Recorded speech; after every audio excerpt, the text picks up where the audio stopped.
그날 전 도서관에서 중간고사 준비로 한참 공부에 집중하고 있었습니다.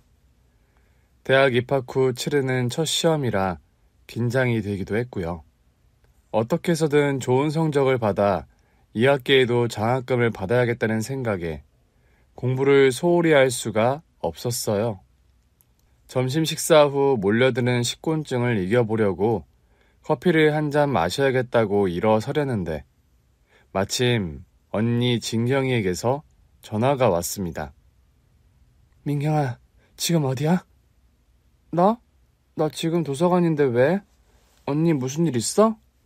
수화기 너머에서 들리는 언니의 목소리가 심각했습니다. 언니는 잠시 머뭇거리더군요. 저기 민경아, 너 잠시 이리로 와줄 수 있어? 보호자가 있어야 한다고 해서 그래. 어? 보호자? 언니 거기가 어딘데?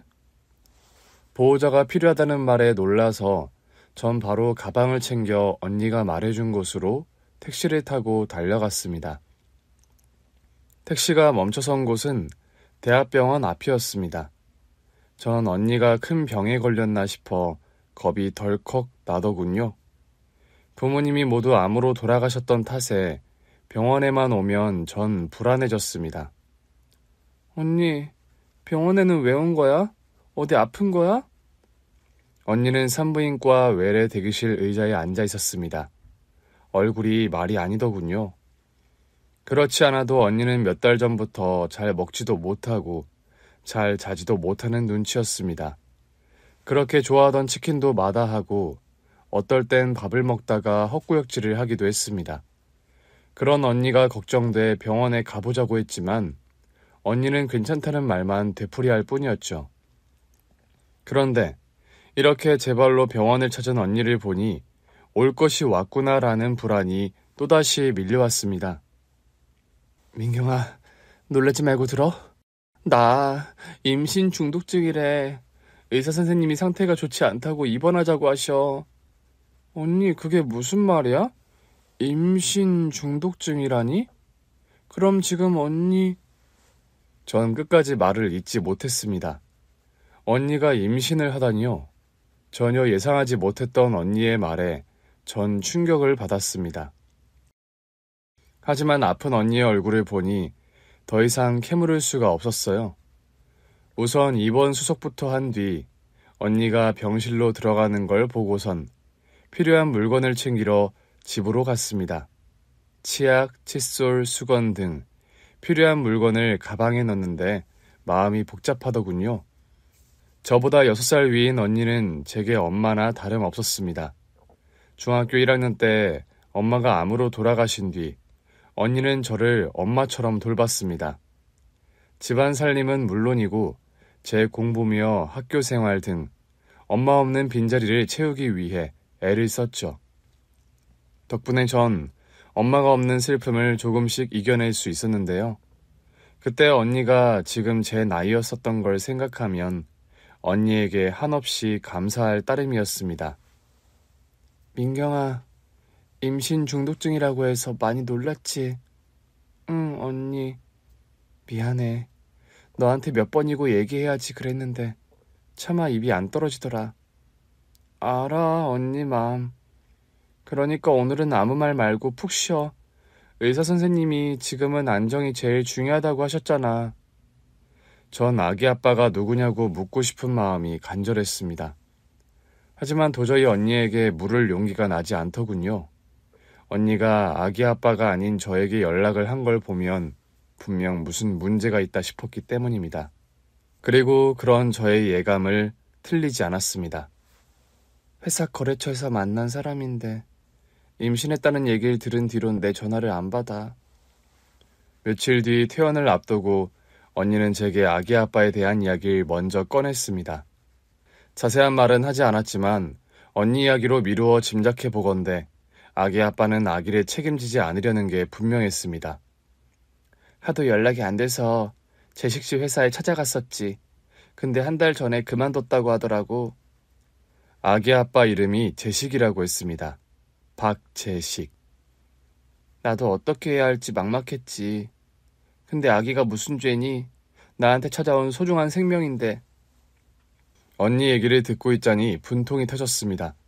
당장이라도 그 박재식이라는 자식을 만나서 아기는 어떻게 할 거냐며 따지고 싶었죠. 그래서 언니가 잠든 틈을 타서 박재식이라는 이름의 번호를 찾아내 전화를 걸어봤는데요. 글쎄 없는 번호로 나오더군요. 곳에 전화번호를 바꾼 게 틀림없었습니다.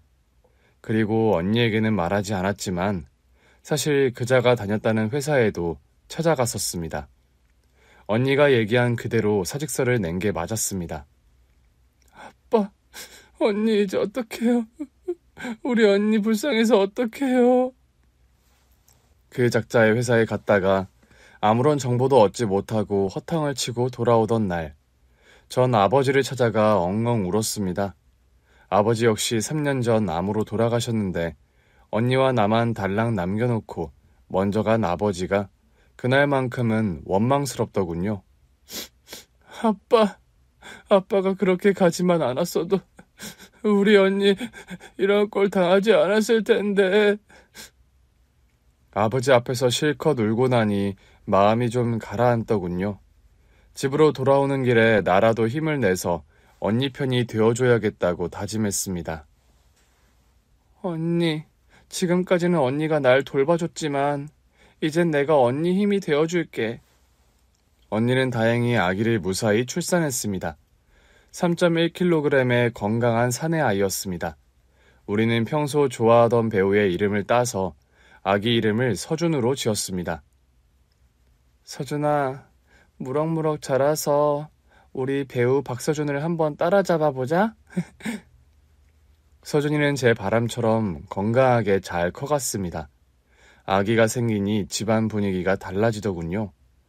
아버지 돌아가신 뒤 다소 휑하게 느껴졌던 집이 서준이로 인해 온기로 가득 차기 시작했습니다.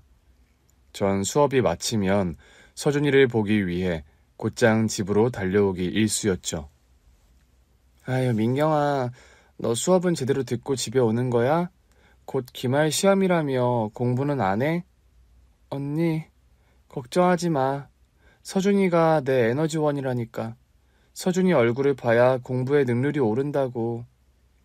정말 못 말리는 조카 바보라니까. 대학생이 연애도 하고 그래야지. 날마다 서준이 얼굴만 들여다보고 있으면 되겠니? 언니가 조카 바보라고 놀릴 정도로 서준이랑 있으면 행복했습니다. 꼼지락거리는 작은 손가락과 발가락, 나를 쳐다보는 맑은 눈망울을 보고 있으면 세상이 제품 안에 있는 것 같았습니다. 아마 우리 엄마 아빠도 절 보면서 그랬겠지요? 언니와 저는 서준이 돌도 남부럽지 않게 치렀습니다. 언니 친한 친구들을 초대해 식사도 하고 서준이 한복도 곱게 차려입혀서 돌 사진도 예쁘게 찍었습니다. 병치레가 몇 차례 있었지만 큰 탈 없이 서준이는 건강하게 자랐는데요. 그런데 서준이가 6살이 되던 해 언니와 저에게 또다시 예기치 못한 큰 어려움이 찾아왔습니다. 그날은 서준이 유치원 재롱잔치에서 돌아오던 날이었습니다. 서준아, 어쩜 서준이는 그렇게 연기를 잘하니? 이모는 우리 서준이밖에 안 보이더라. 이모 정말이지. 나 경태보다 훨씬 잘했지? 그럼 이모는 경태가 뭐라고 하는지 들리지도 않더라. 근데 우리 서준이는 목소리도 크고 발음도 정확하고 오늘의 주인공은 우리 서준이라니까. 그치 언니? 그래. 언니 왜 그래? 어디 아파? 유치원에서 돌아오는 차 아니었는데요. 운전대를 잡은 언니가 땀을 비오듯 흘리고 있는 겁니다. 언니, 안 되겠다 언니. 저 옆에 차 세워봐. 아니야 괜찮아. 괜찮긴 지금 언니 얼굴이 하얗게 질렸단 말이야. 제 독촉에 언니는 차를 도로 옆 빈 공간에 세웠습니다. 그리곤 통증을 이기지 못했는지 운전대 앞에서 기절해버렸습니다. 언니! 엄마! 언니는 119의 구급차에 실려 병원으로 옮겨졌습니다. 응급실 당직 선생님이 이리저리 진찰을 해보더니 몇 가지 검사를 더 하자고 하더군요. 또다시 불안감이 밀려왔습니다. 하지만 서준이가 옆에 있으니 티를 낼 수가 없었습니다. 이모, 엄마 많이 아파? 아니야, 서준아. 엄마 주사 맞으면 금방 나을 거야. 근데 엄마 왜 계속 잠만 자는 거야? 그건 엄마 낫게 하려고 의사 선생님이 잠자는 주사를 놓아서 그래. 엄마가 저렇게 자야지 빨리 나을 수 있어. 눈물을 뚝뚝 흘리며 걱정하는 서준이를 이모 댁에 잠시 맡겨두고 전 언니의 경과를 보기 위해 다시 병원으로 달려왔는데요. 담당 의사 선생님의 진단 결과를 듣고선 그만 저도 눈물을 터뜨리고 말았습니다. 언니가 유방암? 그것도 말기라는 겁니다. 선생님, 그럴 리가요. 언니 얼마 전 건강검진 받았는데 별 이상 없다고 그랬었어요. 동생분께 얘기를 안 하셨나 보네요. 재검받으라는 통지가 갔는데 그대로 방치하셨더라고요. 네? 언니한테 재검받으라는 통지를 하셨다고요? 언니는 아마 두려웠을 겁니다. 엄마에 이어 아빠까지 암으로 세상을 떠났으니 혹시나 하는 불안에 차일피일 재검을 미뤘었을 것 같아요. 남들은 부모님이 암으로 돌아가신 가족력이 있으니 더 건강관리를 잘해야 한다고 얘기를 하는데요. 정작 당사자들에게는 병원에 와서 검사를 받는다는 게 일종의 트라우마 같은 거거든요. 게다가 어린 아들에다 동생까지 책임지고 있는 가장이다 보니 혹시나 암에 걸렸을까봐 그 진실을 아는 게 두려웠을 겁니다. 언니의 그런 마음을 헤아리다 보니 눈물이 쏟아졌습니다. 바보같이 자기 건강부터 챙겼어야지. 유방암 말기 진단을 받은 언니는 딱 4년을 더 살았습니다. 서준이가 초등학교 3학년, 10살이 되던 해에 부모님 곁으로 떠났습니다. 부모님이 계신 납골당 바로 옆에 언니 사진을 두며 얼마나 울었는지 모릅니다. 언니, 나만 두고 가면 어떡해. 나만 이 세상에 덩그러니 두고 떠난 언니도 부모님도 모두 원망스러웠습니다. 아빠, 엄마, 나 이제 언니 없이 어떻게 살아?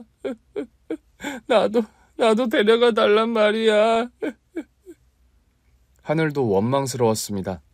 그렇게 한참을 소리내서 울고 있는데 어디선가 또 다른 울음소리가 들리는 겁니다. 엄마.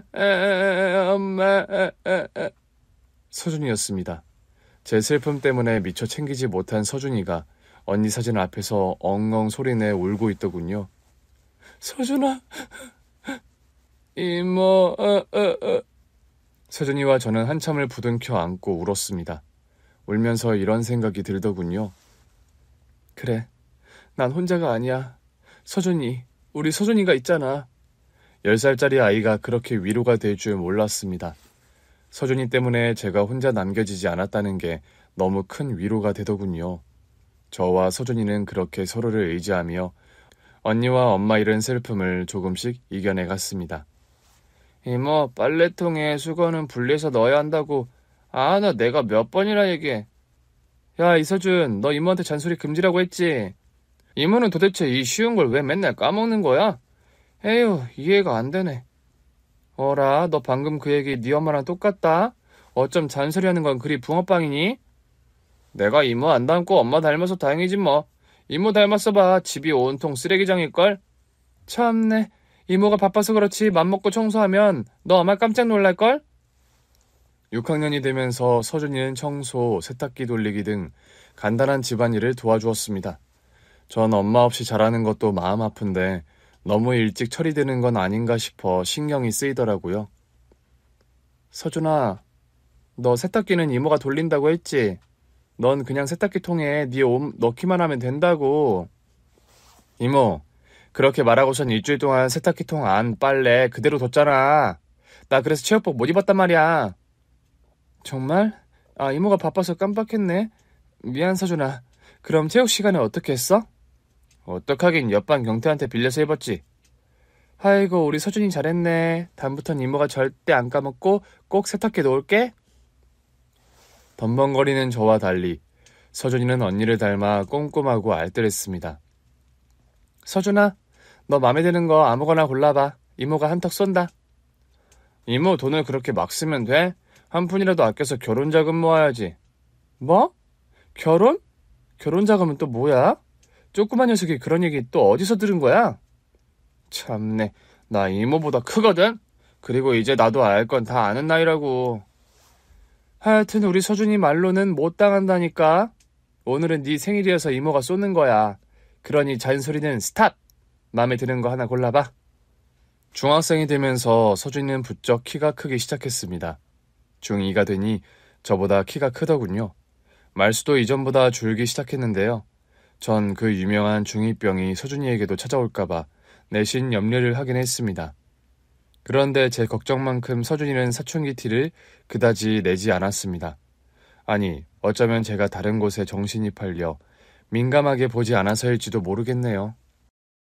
서준이가 중학생이 될 무렵, 사실 저는 마음에 꼭 드는 남자를 만나 열애 중이었거든요. 2년쯤 지나자 결혼 얘기가 오갔고요. 전 누구보다 서준이에게 이 사실을 알려야겠다 싶었습니다. 서준아, 이모가 오늘 중요하게 할 얘기가 있는데. 뭐? 이모 연애한다는 얘기? 어? 너 어떻게 알았어? 누가 너한테 얘기하던? 아니, 이모. 나한테 그런 얘기 해줄 사람이 어딨어? 그치. 너한테 얘기해줄 만한 사람이 없지. 근데 서준이 너 어떻게 알았어? 이모, 그걸 어떻게 몰라. 밤마다 통화하지. 그 남자가 이모 집 앞까지 데려다 주는 거 내가 한두 번 본 게 아니거든. 어머, 그랬어? 그럼 얼굴도 봤겠네? 아니, 얼굴은 자세히 못 봤지. 이모 차에서 내려주고 가는 것만 봤으니까. 그래? 그럼 어떤 사람인지 사진 보여줄까? 전 핸드폰을 꺼내 남자친구와 찍은 사진을 서준이에게 보여줬습니다. 제 핸드폰을 가만히 들여다보던 서준이 표정이 점점 일그러지기 시작하더군요. 이모, 이 사람이 정말 이모 남친 맞아? 응, 이모 남친 잘생겼지? 처음엔 서준이의 표정이 변한 걸 알아채지 못했습니다. 그래서 농담을 건넸는데요. 서준이가 정색을 하는 겁니다. 이모, 나 이 사람 알아. 이 사람은 안 돼. 뭐? 그게 무슨 소리야? 서준이 네가 현우 씨를 안다고? 전 서준이가 무슨 말을 하는지 이해가 되지 않았습니다. 서준이가 제 남친 현우 씨를 알 리가 없지 않습니까? 서준아, 너 다른 사람하고 착각한 거 아니야? 아니, 이모, 이 사람 맞아. 이 사람이 틀림없다고. 단호한 대답에 놀란 제가 멍하니 서준이를 바라보자 서준이는 핸드폰을 꺼내 동영상 하나를 보여줬습니다. 그런데 그 동영상에는 서준이 말대로 현우 씨가 언니와 함께 웃으며 생일 축하 노래를 부르고 있었습니다. 생일 축하합니다. 생일 축하합니다. 사랑하는 서준이 생일 축하합니다. 서준이 생일에 찍은 동영상이었는데요. 언니와 현우 씨가 축하 케이크를 앞에 둔 서준이 생일을 축하해주고 있더군요. 하지만 더 놀라운 건 케이크 촛불을 끈 뒤 서준이가 한 말이었습니다. 아빠 생일 선물 고마워요. 아빠? 아빠라고? 이게 도대체 무슨 상황이지? 동영상 속 서준이는 현우 씨에게 아빠라고 부르고 있었습니다. 저는 잘못 들었나 싶어 몇 번이고 동영상을 반복했습니다. 아빠, 생일 선물 고마워요. 정신이 아득해지면서 아빠라는 서준이의 말만 계속 머릿속에서 맴돌았습니다. 서준이를 데리고 어떻게 집에 들어왔는지, 서준이에게 뭐라고 둘러댔는지 아무런 생각도 나지 않았습니다. 밤새 잠을 설치고 다음날 아침 일찍 현우 씨에게 전화를 해서 저녁에 만날 약속을 정했습니다. 하루 종일 일이 손에 잡히지 않고 멍하더군요. 그런 제 맘도 모르고 현우 씨는 카페에서 마냥 사람 좋아 보이는 웃음을 띠고선 저를 기다리고 있었습니다. 민경아, 어디 아파? 얼굴이 많이 안 좋네. 아니, 괜찮아. 아니다, 오빠. 나 안 괜찮아. 순간 전 웃고 있는 그 남자의 얼굴을 한데 휘갈기고 싶었습니다. 저를 속였다는 배신감에 치가 떨리더군요. 왜 그래? 무슨 일이야? 무슨 일이길래 이렇게 심각해? 분위기가 심상치 않음을 눈치챈 현우 씨는 근심 어린 표정으로 제 손을 잡았는데요. 전 그 손을 확 뿌리쳤습니다. 오빠 그동안 나 속인 거 없어? 응? 갑자기 그게 무슨 말이야? 민경이 널 속이다니. 발뺌하려는 게 분명하다 싶었습니다. 그래서 전 아무런 설명 없이 서준이가 제게 보여준 동영상을 현우 씨에게 내밀었습니다. 이게 뭔데 그래? 일단 봐. 보고 얘기하자, 오빠. 현우 씨는 제가 내민 동영상을 보더군요. 동영상을 보는 그의 얼굴이 점점 더 심각해져 갔습니다. 그런 현우 씨의 표정을 지켜보며 동영상 속 내용이 전부 사실이구나 싶어 가슴이 또다시 철렁했습니다. 이게 어떻게 민경이 너한테 있는 거야? 왜? 내가 알게 되니까 큰일이다 싶어? 그동안 날 속였던 게 들통나니까 아차 싶냐고. 민경아, 네가 화내는 건 당연한데 일단 내 얘기 좀 들어봐. 무슨 얘기? 이렇게 확실한 증거가 나왔는데 무슨 얘기를 들으라는 거야? 야, 민경아, 오해야, 오해. 내가 다 설명할게. 오해? 서준이가 이렇게 아빠라고 부르고 있는데 무슨 오해라는 거야? 왜? 우리 언니도 서준이도 모르는 사람이라고 잡아떼 보시지? 언니? 그럼 이 동영상 속 진경 씨가 민경이 네 언니였어? 그래, 우리 언니야. 암으로 죽었다는 언니. 세상 참 좁지? 서준이 아니었으면 나 속아서 결혼할 뻔했잖아. 오빠가 달래는 소리도 오해라는 하소연도 귀에 들어오지 않았습니다. 그동안 나를 속였다는 배신감에 눈물까지 나더군요. 앞으로 나한테 연락하지 마. 저런 인간에게 눈물까지 보이고 싶지 않다는 마지막 자존심에 울음을 꾹 참으며 카페를 나왔습니다. 현우 씨가 바로 따라 나와서 저를 붙들더군요. 민경아, 제발 내 말 좀 들어보라니까? 싫어. 이제 오빠가 무슨 얘기를 해도 난 안 믿어. 우리 관계는 깨진 거라고. 민경아, 10분, 아니 5분, 딱 5분만 내 얘기를 들어보라니까?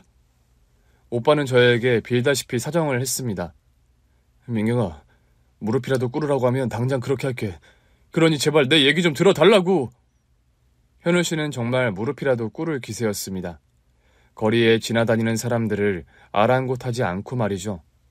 그의 간곡한 호소가 제 마음을 조금 움직이더군요. 무슨 얘긴지 짧게 말해. 그래 고마워 민경아. 그날 현우 씨의 얘기는 5분 안에 끝나지 않았습니다. 아니, 오빠가 털어놓은 뜻밖의 이야기에 전 현우 씨를 붙들고 한참을 펑펑 울었습니다. 현우 씨가 언니를 만난 건 병원에서라고 합니다. 당시 언니는 항암 치료 중이었고요. 오빠는 어머니 병간호로 병원에서 살다시피 했다고 합니다. 현우 씨는 병간호로 지친 마음을 병원 산책로에서 산책을 하며 달랬다고 하는데요.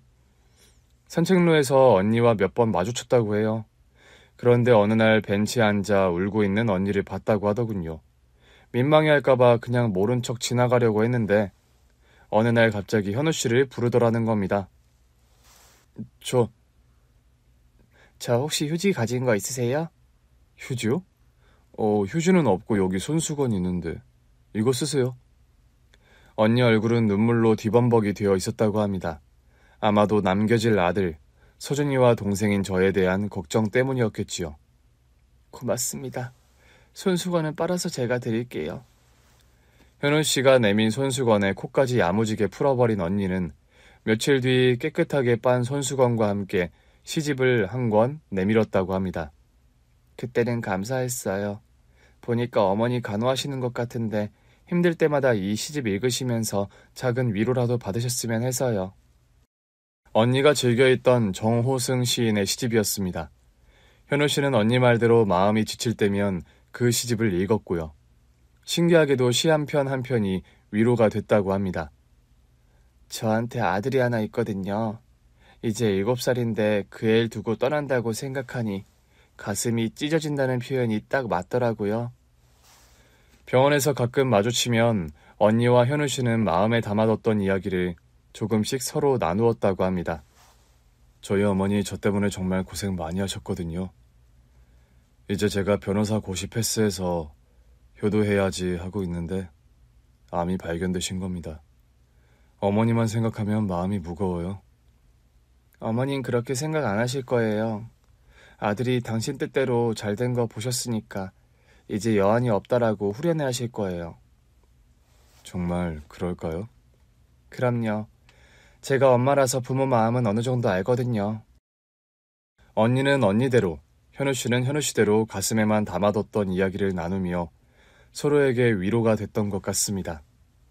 제가 언니를 살핀다고는 했지만 동생인 저에게도 할 수 없었던 이야기가 있었을 듯 합니다. 현우 씨 어머니는 몇 달 후 운명을 달리하셨고요. 장례를 치르는데 언니가 많은 도움을 줬다고 했습니다. 아빠의 장례식을 도맡아 치렀었기에 언니가 필요한 일들을 처리해줬던 겁니다.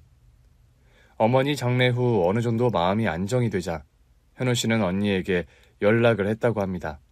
장례를 도와준 것에 대한 감사의 마음을 표현하기 위해서였는데요. 그 자리에서 언니가 머뭇거리며 꽤 어려운 부탁이 있다는 얘기를 꺼냈다고 해요. 현우 씨한테 이런 부탁한다는 게 너무 미안한데요. 무슨 부탁인데 이렇게 어려워하세요? 편하게 말씀하세요. 제가 할 수 있는 일이면 당연히 도와드려야죠. 현우 씨는 소송과 관련된 문제를 부탁하려나 라고 생각했다고 합니다. 그런데 언니 입에서 나온 부탁은 뜻밖의 얘기였다고 하죠. 현우 씨가 그렇게 얘기하시니 제가 좀 편하게 부탁할게요. 제가 아들 얘기 몇 번 한 적 있죠? 아들요? 아, 유치원 다닌다는 그 아들 말씀이시죠? 네. 얼마 전에 유치원에서 친구랑 싸우고 왔더라고요. 저런, 친구랑 왜 싸웠대요? 그게 유치원 같은 반 친구가 아빠 없는 애라고 서준이를 놀렸나 봐요. 그래서 서준이가 그 애 한 대 때렸다고 하더라고요. 그러다가 서로 치고받고 하면서 싸움이 커진 거죠. 진경씨 속 많이 상하셨겠네요. 네, 그날 밤 한숨도 못 잤어요. 곧 엄마마저 없어질 텐데 그땐 어떡하나 싶더라고요. 휴. 그래서 제가 죽기 전에 서준이한테 아빠 엄마와 함께 보냈던 추억을 선물로 주고 가고 싶어요. 아빠, 엄마랑 함께 있었던 추억을 선물하고 싶다고요? 그러니까 그 얘긴 저한테 지금... 네, 서준이한테 아빠 노릇 한 번만 해주시면 안 될까요? 곧 서준이 생일이거든요. 네. 근데 아빠가 갑자기 나타났다고 하면 서준이가 믿을까요? 그건 걱정 마세요. 제가 평소 서준이한테 아빠는 멀리 외국에서 살고 있다고 했거든요. 아빠가 서준이 생일이라서 잠깐 한국에 왔다고 하면 아들이 엄청 좋아할 거예요. 네, 그렇다면 한번 그렇게 해보죠. 현우 씨, 정말 고마워요. 서준이한테는 평생 잊혀지지 않는 생일이 될 거예요.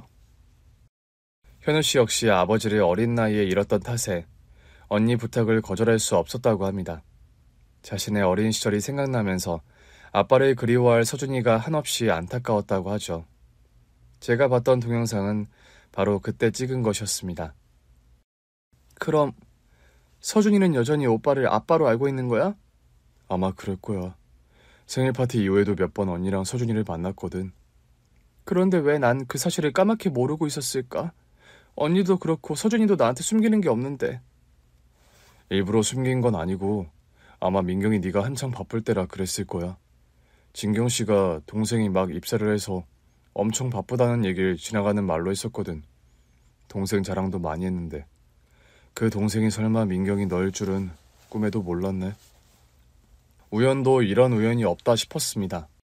그러고 보니 언니가 병원에서 좋은 친구를 만났다는 얘기를 했었던 기억이 나더군요.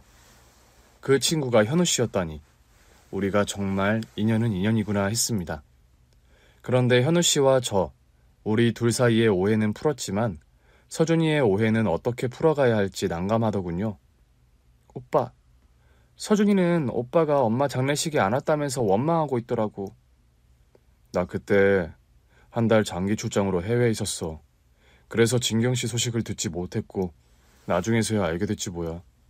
그때는 진경 씨가 없으니 서준이를 만날 방법이 딱히 없더라고. 모든 상황이 이해가 됐습니다. 언니가 가고 없으니 현우 씨는 서준이를 만날 수도 연락할 방법도 없었던 거죠. 그래서 오해만 쌓인 채 시간이 흘렀던 겁니다. 전 가장 먼저 서준이의 오해를 풀어야겠다 싶어 하루 날을 잡았습니다. 서준아, 오늘 학원 몇 시에 마쳐? 이모랑 저녁에 맛있는 거 먹을까? 맛있는 거? 좋아, 이모. 그래, 그럼 이모가 나중에 학원 앞에서 기다릴게. 학원 앞에서 만난 서준이는 기분이 좋아 보였습니다. 서준이 오늘 기분이 좋아 보이네. 무슨 좋은 일 있었어? 응, 이모. 나 영어 성적 잘 나왔다고 오늘 선생님께 칭찬받았거든. 그래? 그럼 진짜 맛있는 거 먹으러 가야겠네. 서준아, 뭐 먹고 싶어? 난 무조건 고기지. 오케이. 그럼 우리 오랜만에 한우 먹을까? 어때? 서준아, 콜? 콜. 서준은 그 또래 남자아이들이 그렇듯 혼자 5인분을 맛있게 먹더군요. 저녁 식사를 마치고 돌아오는 차 안에서 전 현우 씨 얘기를 꺼냈습니다. 서준아, 네가 지난번에 보여줬던 그 동영상 말이야. 그게 왜? 내가 현우 씨한테 그 동영상을 보여줬거든. 오빠 이야기가 나오자 서준이는 긴장하기 시작했습니다. 그런 서준이가 걱정은 됐지만 한 번은 넘어야 할 산이다 싶어 현우 씨에게 들은 이야기를 그대로 서준이에게 전했죠. 제가 이야기를 하는 동안 서준이는 아무런 대꾸도 하지 않았습니다. 그래서 서준아, 이모는 현우 씨 이해가 되거든. 그러니까 이모, 그 사람이 내 진짜 아빠가 아니고 엄마랑 짜고 날 속였다는 거지? 어? 아니, 서준아, 그런 게 아니라 난 진짜 아빠인 줄 알았는데 어떻게 그럴 수가 있어? 서준아, 그러니까 그게 엄마도 미워. 다 밉다고. 차에서 내린 서준이는 제 방으로 문을 쾅 닫고 들어가 버리더군요. 그리고는 일주일 동안 저에게조차 말 한마디 하지 않았습니다. 서준아, 밥은 먹고 학교를 가야지. 응? 서준이는 마치 딴 사람 같았습니다. 제가 묻는 말에 대답은커녕 절 쳐다보지도 않았습니다. 오빠, 서준이 아예 나랑은 말도 안 해. 저러다 엇나가는 건 아닌지 정말 걱정이야. 자기를 속였다고 생각하니 얼마나 충격이 컸겠어. 생각이 정리될 때까지 조금만 더 기다려보자, 민경아. 그래, 속이 깊은 아이니까 자기가 잘 정리를 할 거야. 말은 그렇게 했지만 혹시나 하는 생각에 하루하루가 불안하더군요. 그렇게 한 달이 흐르고 나니 서준이가 마음을 열지 않으면 오빠와의 결혼을 다시 고려해야겠다는 생각마저 들었습니다. 이 세상에서 서준이가 의지할 사람은 저 하나뿐이었거든요. 그런 사람이 사라진다는 게 어떤 고통이고 슬픔인지를 겪은 제가 서준이 마음을 외면할 수는 없었습니다. 오빠, 나 서준이 없으면 못 살아. 만약 서준이가 끝까지 반대하면 우리 결혼 나 다시 생각해 볼 거야. 민경아, 그런 말이 어딨어. 내가 어떻게 해서든 서준이 마음 풀어볼 테니까 다시는 그런 말 하지 마. 알았지? 현우 씨는 그렇게 얘기했지만 딱히 방법이 없는 것 같았습니다. 서준이는 현우 씨 전화는 물론 멀리서 보이기만 해도 무시하고 가버렸거든요. 그러던 어느 날 서준이에게 예상치 못한 일이 닥쳤습니다. 토요일 저녁이었는데요. 웬 낯선 남자가 배를 누르더라고요. 누구세요? 여기 서준이 집 맞죠? 중년의 남자 목소리였습니다. 전 무슨 일인가 싶어 문을 열었는데 그 남자는 묻지도 않고 성큼 들어와 거실 소파에 앉더군요. 아이고, 서준이 잔다고 몇 달을 헤맸네. 우리 서준이 지금 집에 있죠? 우리 서준이라고? 전 어안이 벙벙했습니다. 대체 누구길래 서준이를 우리 서준이라 부르며 찾나 싶었습니다. 뭐하니, 그쪽 진경이 동생 맞죠? 그럼 나한테는 처제가 되는 건가? 처제라뇨? 도대체 무슨 말씀이신지. 진경이한테 혹시 얘기 들었나 모르겠네. 나 박재식이라고 서준이 아빠 되는 사람입니다. 박재식이라는 이름이 그 남자 입에서 나오는 순간 소름이 쫙 끼쳤습니다. 박재식, 어떻게 잊을 수가 있겠습니까? 언니가 임신한 사실을 알고 언니와 서준이를 헌신짝 버리듯 버렸던 사람인데요. 당신이 왜 여길 어떻게 알고? 가슴이 벌렁거리고 숨이 가빠웠습니다. 저도 모르게 목소리가 떨리더군요. 왜라니, 처제. 아빠가 자식 찾는 건 당연하지. 이거 너무 섭섭한데? 이젠 아예 대놓고 반말이었습니다. 전 당장 나가라고 소리치고 싶더군요. 그런데 그때 친구 만나러 나갔던 서준이가 돌아오는 소리가 들렸습니다. 아이고, 네가 서준이구나. 거실에 들어선 서준이는 낯선 사내를 보고선 저 사람 누구야? 라는 눈빛으로 절 쳐다보더군요.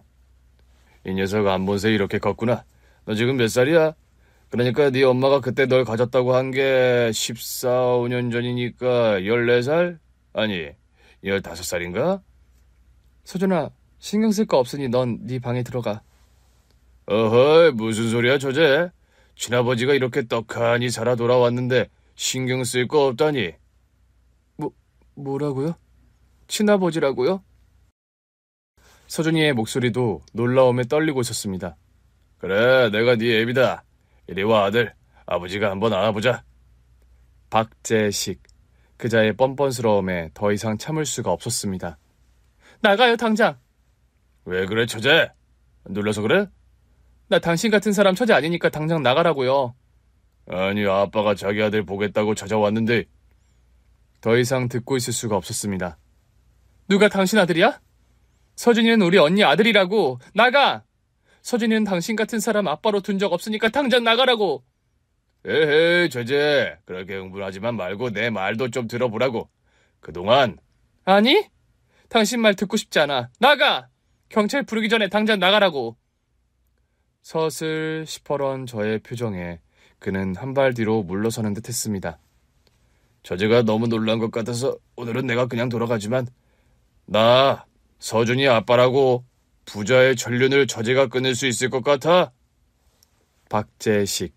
그자가 돌아간 뒤에도 한참을 마음이 가라앉지 않더군요. 제가 이렇게 놀랐는데 서준이는 어떨까 걱정이 컸습니다. 서준아, 괜찮아? 서준이 방을 노크하고 조심스럽게 문을 여니 서준이가 불도 켜지 않은 채 책상 위에 앉아서 울고 있더군요. 이모, 나 뭐가 뭔지 아무것도 모르겠어. 아빠라고 알고 있던 사람은 아빠가 아니라고 하고 낯선 남자가 나타나서는 자기가 친아빠라고 하고. 그래, 서준아, 이모가 미안해. 나 정말 뭐가 뭔지 모르겠고 어떻게 해야 할지도 하나도 모르겠어. 서준이와 부둥켜 안고 한참을 울었습니다. 15살 어린 나이에 겪지 않아도 될 모진 시련을 겪게 하는 것 같아 마음이 아프고 힘들었습니다. 언니에게 서준이를 잘 키우겠다고 약속했는데 너무 부족한 이모인 것 같다는 자책마저 들었습니다. 서준아, 이모가 잘 해결할 테니 넌 아무 걱정하지 말고 푹 자.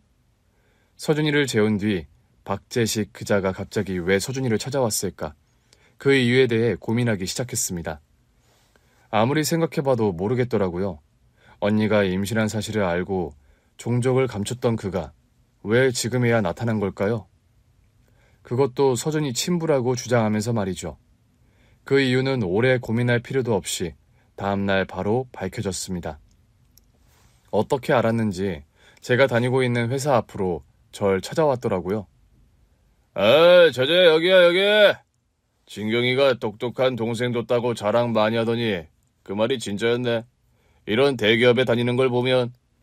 전 그 뻔뻔한 그의 명상에 침이라도 뱉어주고 싶었습니다. 용건만 간단하게 얘기하시죠. 아이고, 저제. 찬바람이 쌩쌩 부는구만. 내가 그때 사정이 있어서 진경이를 외면하는 실수는 했지만 그래도 형부한테 이러면 안 되지. 그것도 배울 만큼 배운 사람이. 할 얘기 없으면 저 가볼게요. 에헤이, 성미 급한 건 진경이 그대로네. 그자 입에서 언니 이름이 나오는 게 이루 말할 수 없이 불쾌했습니다. 이보세요. 진경 하는데 당신이 우리 언니 이름을 입에 올릴 자격이나 되는 줄 아세요? 자격이라니. 아, 내가 서준이 아빠인데 그만하면 자격이 충분한 거 아닌가, 처제? 저기요. 말끝마다 처제라고 하시는데 저 당신 같은 사람 형부로 둔 적 없고요. 할 말 없으면 이만 일어날게요. 아, 처제. 언니 일 때문에 그래? 나도 진경이가 암으로 그렇게 세상 빨리 떠날 줄 몰랐지. 그건 나도 마음이 아프다고. 뭐? 마음이 아프다고? 당신이 뭔데 이제 와서 마음이 아프다는 거야? 라는 말이 목구멍까지 올라왔습니다. 하지만 저런 인간, 더 이상 상종을 말아야겠다 싶어 자리를 떠나려고 하는데요. 그의 한마디가 저의 분노를 폭발시키고 말았습니다. 근데 처제 그거 알아? 언니가 죽으면서 남긴 재산이 꽤 된다고 하던데. 그거 서준이 몫이잖아. 아, 그때서야 그 인간이 왜 서준이를 찾아왔는지 알게 되었습니다. 순간 피가 거꾸로 솟구쳐 오르는 것 같더라고요. 뭐라고? 언니가 남긴 재산이 뭐 어쨌다고? 당신이 그러고도 사람이야? 내가 이 말까지는 안 하려고 했는데 그러니까 사람 말을 왜 끝까지 안 듣냐고. 다시는 서준이 앞에 나타나지 마. 아빠는 무슨 아빠야? 법적으로 서준이 보호자는 엄연히 나라고. 어허, 그래. 법대로 하자 이거지? 그래, 그럼 법대로 한번 해보자고. 내가 이렇게 유전자 검사까지 다 했으니 누가 유리할지 잘 생각해봐, 처제. 능글거리며 웃는 그의 얼굴이 악마 같아 보였습니다. 가슴이 답답하고 속이 울렁거려 도저히 일에 집중할 수가 없더군요. 결국 조퇴를 하고 집으로 왔는데요. 집에 돌아와서도 마음이 쉽게 안정이 되지 않는 겁니다. 그때 마침 현우 씨한테 전화가 왔죠. 민경아, 왜 이렇게 목소리가 안 좋아? 어디 아파? 따뜻한 현우 씨의 목소리를 듣자 눈물부터 났습니다. 오빠. 왜 그래? 무슨 일이야? 서준이 때문에 그래? 아니, 서준이 때문이 아니고. 전 박재식 그자가 갑자기 서준이를 찾아왔다는 것에서부터 오늘 낮에 있었던 일까지 모조리 현우 씨에게 이야기를 했습니다. 제 얘기를 들은 오빠는 한달음에 집으로 달려왔더군요. 민경아, 걱정하지 마. 그자가 아무리 친아빠라고 우겨도 서준이를 쉽게 데려갈 수는 없어. 정말? 유전자 검사까지 했다고 날 협박하던데. 그래도 서준이를 키운 건 언니랑 민경이 너고 그자가 서준이 임신한 걸 알고 일부러 연락을 끊었다면서. 그렇긴 한데 그자는 친부고 난 이모잖아. 민경아, 법적인 문제는 나한테 맡겨. 내가 서준이 꼭 지킬게. 제 남자친구가 변호사라는 사실이 그때만큼 든든했던 적이 없었던 것 같습니다. 현우 씨는 법적인 문제에 대해 열심히 알아봐 주었을 뿐만이 아니고요. 박재식을 만나는 일도 저 대신 했습니다. 민경아, 박재식한테 만나자는 연락이 오면 나한테 연락해. 내가 대신 만나서 상대할 테니까. 박재식은 저와 연락이 되지 않자 서준이 학교까지 찾아가기도 했습니다. 하루는 서준이가 근심 어린 표정으로 제 방에 와서 묻더군요. 이모, 그 사람 말이야. 서준아 누구? 아빠라는 사람. 너 혹시 그 사람 만났니? 응, 학교 앞에서 날 기다리고 있더라고.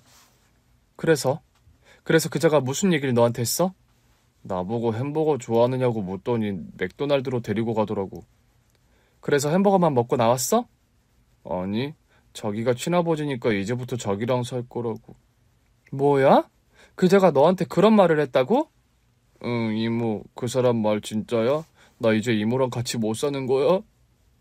저랑 같이 살지 못하냐고 묻는 서준이 눈에 눈물이 그렁그렁 맺히기 시작했습니다. 아니야, 서준아. 절대 그럴 일 없어. 이모는 평생 서준이랑 같이 살 거야. 정말이지? 나 이모랑 계속 살 수 있는 거지? 그럼 이모가 절대 서준이 아무데도 안 보낼 테니까 넌 걱정하지 마. 알았지? 응, 이모, 나 절대 보내면 안 돼. 알았지? 그럼 우리 서준이 절대 어디에도 안 보낸다니까? 서준이가 안심하며 제 방을 나가자마자 전 현우 씨에게 전화를 해서 그자가 서준이를 찾아왔었다는 이야기를 전했습니다. 오빠는 서준이를 직접 만나서 얘기를 들어보고 싶다고 하더군요. 전 조심스럽게 현우 씨 얘기를 서준이에게 전했는데요. 서준이는 선선히 오빠를 만나겠다고 하더군요. 서준이 안 본 새 많이 컸네. 네, 안녕하세요. 처음엔 어색해하던 서준이는 현우 씨가 이것저것 물으면서 챙겨주자 마음을 서서히 열기 시작하는 것 같았습니다. 서준아, 널 속이려고 했던 건 아니었는데 네가 상처를 많이 받은 것 같아서 아저씨가 정말 미안하다. 아니에요. 이모한테 얘기 들었어요.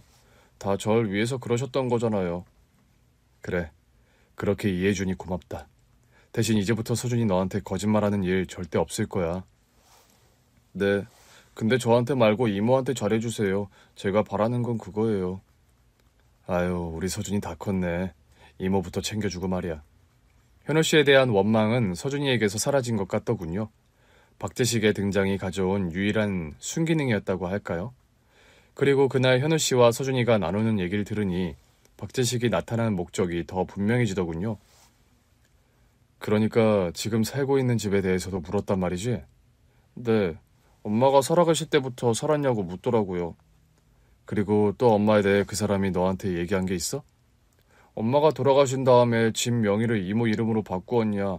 혹시 엄마가 너한테 남긴 통장은 없었냐? 보험 들었다는 얘기는 안 하더냐? 이런 걸 꼬치꼬치 묻더라고요. 그래서 서준이 넌 뭐라고 대답했니? 모른다고 했어요. 사실 제가 모르는 일이기도 하고요. 참, 이모, 그 사람한테 통장 얘기는 안 했어. 그래, 잘했다, 서준아.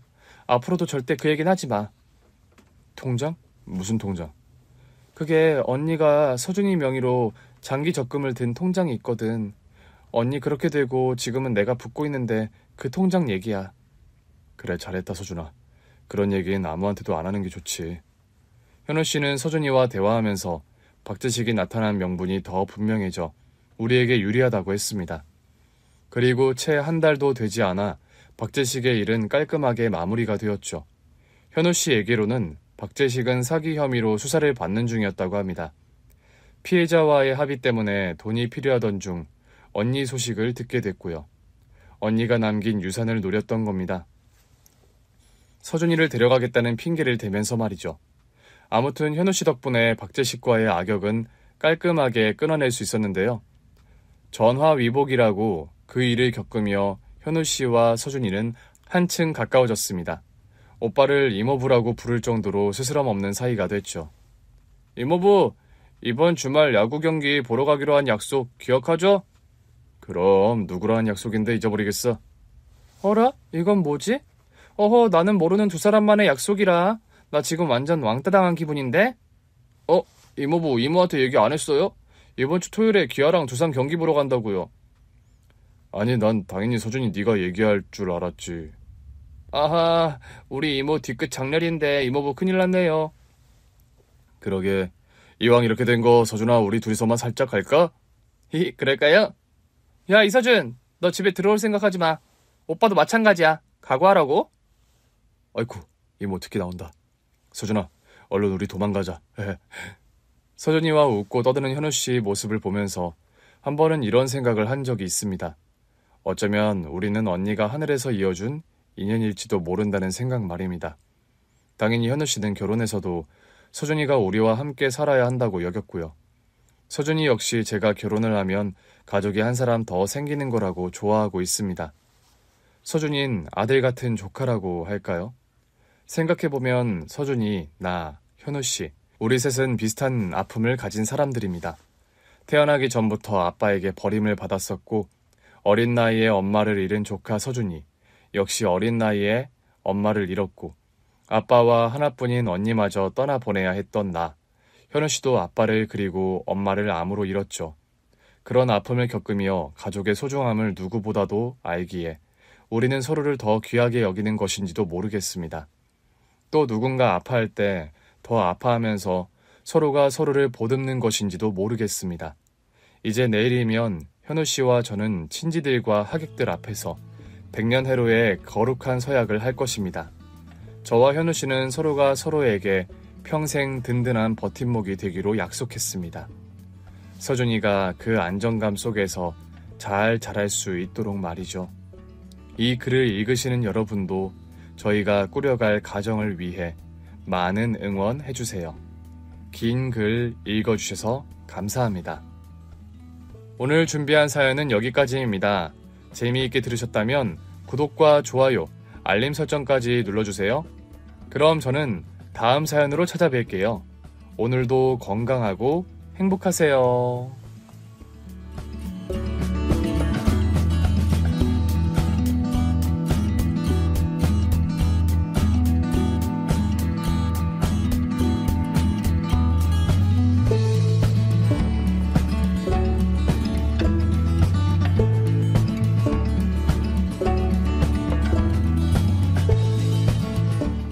저는 50대 여성이고 평범한 가정주부입니다. 삼형제 집안의 남자에게 시집을 오다 보니까 위로는 형님, 아래로는 동서가 있어요. 그런데 저희 시동생이 5년 전에 교통사고로 명을 달리했습니다.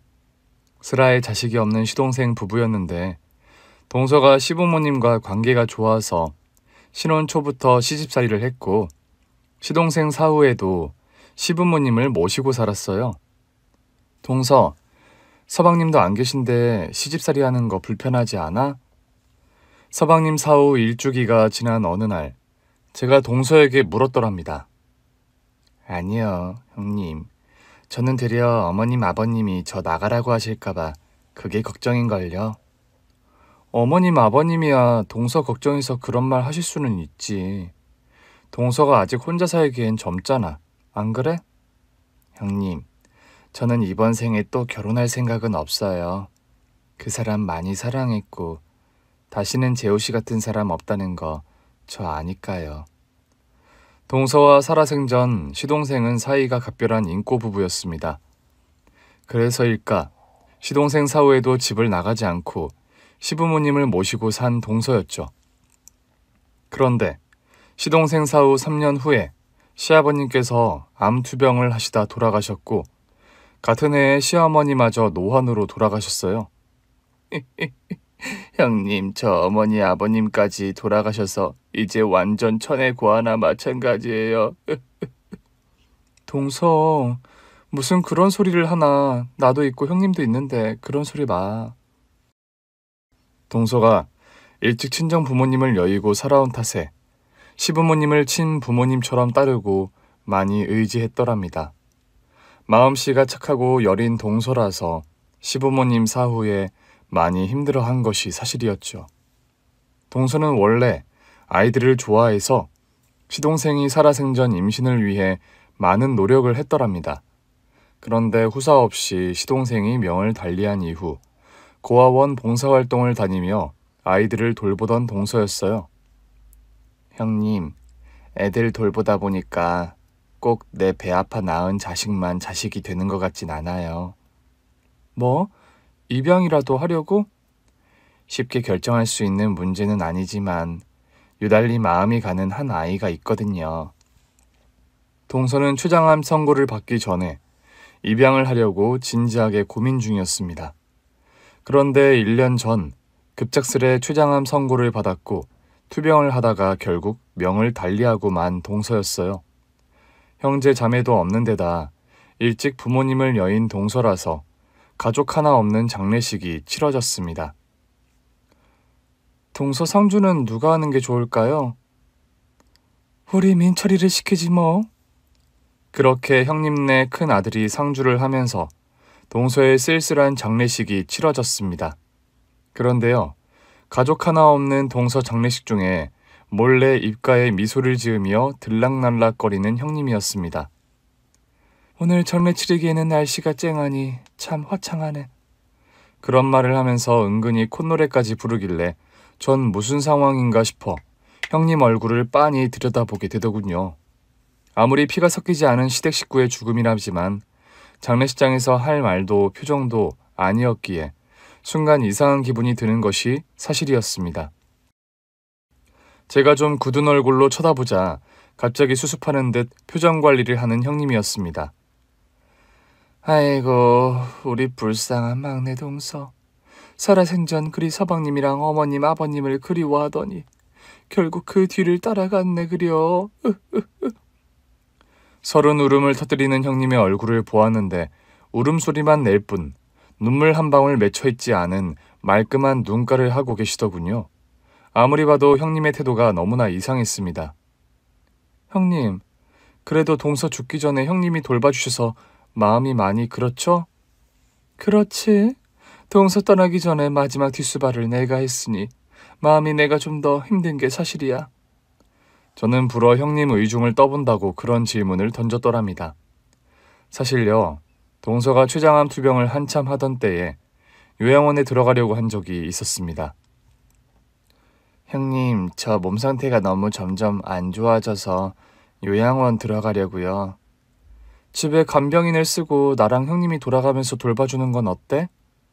아유, 아니에요. 큰형님, 작은형님 두 분 다 노는 분들도 아니고 살림하랴 애들 돌보랴 바쁘신 분들인데 저까지 병가는 못 맡겨요. 아니야, 동서. 무슨 그런 서운한 말을 하나? 지척에 사는 가족을 두고 동서가 왜 요양원을 들어가? 요즘은 요양원 시설도 잘 되어 있고 저 상태 점점 위독해져 가면 요양원이 제일 나을 것 같아서요. 동서, 그런 말 마라. 어머님 아버님 병수발, 그거 동서가 제일 많이 했는데. 동서 병수발은 내가 해줄게. 그리고 둘째 동서도 많이 도와줄 거고, 그렇지? 그럼요. 형님 당연히 도와드리죠. 그런데 민철이가 고3인데 괜찮으시겠어요? 민철이 고3인 거야? 민철이가 공부 열심히 하면 되는 문제고. 내가 뭐 할 일이 따로 있다고 그래? 가족도 하나 없는 우리 불쌍한 막내 동서. 내가 병간호해줄게. 평소에요. 사실 막내 동서와 형님이 그리 막연하고 각별한 사이는 아니었습니다. 되려 막내 동서와 가까운 건 저였는데 되려 형님이 나서서 동서 간호를 해주겠다고 하니 저로서는 감사한 마음이 드는 게 사실이었더랍니다. 그때만 해도 큰형님 자리에 맞는 행동을 하시는 거라고 고맙게 생각을 했었는데 막상 동서 장례식장에서 형님의 태도와 표정을 보니 뭔가 찜찜하고 알 수 없는 불길한 의혹이 스멀스멀 피어오르는 게 사실이었죠. 장례식장 빈소에서 한 번은 화장실에서 볼일을 보고 밖으로 나가려는데 갑자기 낭랑한 톤으로 통화하는 형님 목소리가 들려오더라고요. 아, 뭐 기분 좋은 일 있냐고? 내가 뭐 기분 좋은 일이 뭐 있어? 여기 장례식장이야. 우리 막내 동서명 달리했잖아. 이제 뭐 알터니에 빠진 거나 다름없지. 다른 일들 다 자동으로 해결이니까. 그런 말을 하고 전화를 끊더니 콧노래를 부르면서 화장을 고치는 형님이었어요. 저는 화장실 안에서 볼일을 보고 밖으로 나가려다가 입을 틀어막고 경악하고 말았더랍니다. 아하하하하. 소리를 내며 웃는 건 뭐고 또 동서의 죽음을 두고 알터니가 빠진 거나 다름없다니. 대체 무슨 이상한 소리를 하는 건지 도무지 종잡을 수가 없더라고요.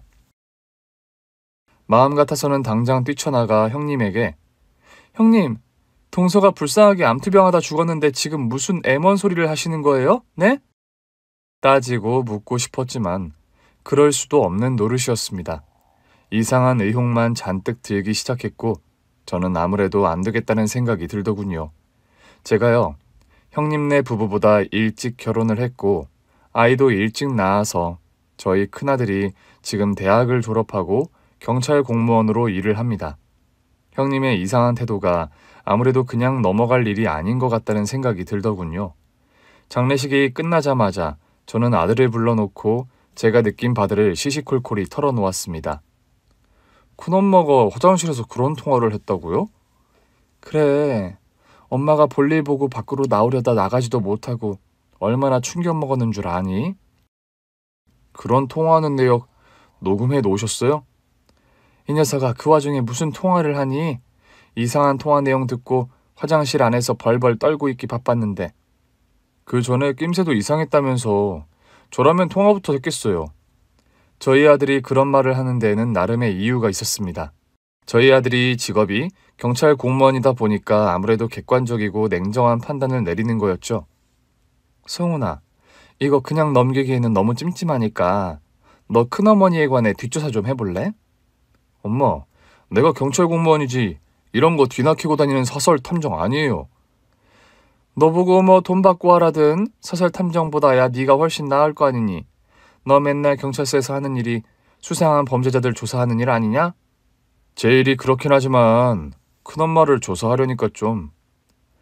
아무래도 장례식장에서 싱긋거리면서 웃던 네 큰엄마 표정이 잊혀지지가 않는다. 뭐든 조사를 할 때 시작은 촉으로 시작하는 거긴 하죠. 엄마 얘기 듣고 보니까 그냥 넘길 일은 아닌 것 같네요. 그렇게 저는 형님이 수상해서 아들을 시켜 미행을 해봤더랍니다. 일주일도 지나지 않아 아들이 헐레벌떡 밤중에 저에게 전화가 왔어요. 엄마, 큰엄마요. 이거 보통 일 아닌 것 같아. 빨리 여기로 와보세요. 무슨 일이길래 그러니? 일단 여기 본가로 좀 빨리 와보세요. 아들은 동서가 명을 달리하기 전까지 투병하며 지냈던 시댁으로 저를 부르는 겁니다. 저는 무슨 일인가 싶어 한달음에 시댁으로 달려갔어요. 저희 시댁이요, 단독주택으로 마당이 있는 집입니다. 마당에서 창문을 통해 안방을 들여다볼 수 있는 구조이죠. 시댁 단독주택에 가보니까요, 아들이 마당 창문으로 안방을 들여다보고 있는 겁니다. 아들과 통화한 후 즉시 달려가 보니 참 그곳에서 아주 경악할 비밀이 밝혀지고 말았어요. 대체 무슨 일이길래 경악할 비밀이라는 표현까지 쓰냐고요? 도착해보니까요. 안방에서 형님이 혼자서 동서의 유품을 정리하고 있는 겁니다.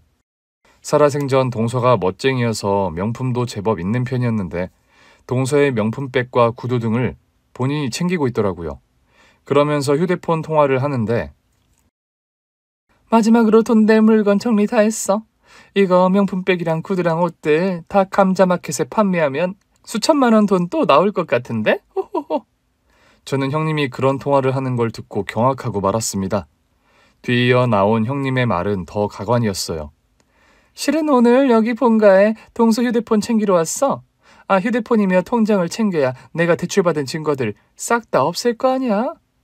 그런 통화를 하면서 콧노래를 부르며 동서의 명품 가방과 신발들을 챙기는 형님이었습니다.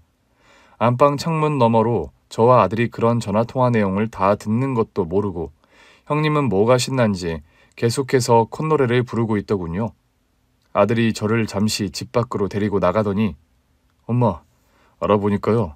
큰엄마가 작은엄마 아프실 때 대신 대출까지 받고 생명보험 명의니 뭐니 다 민철이 앞으로 돌려놨더라고요.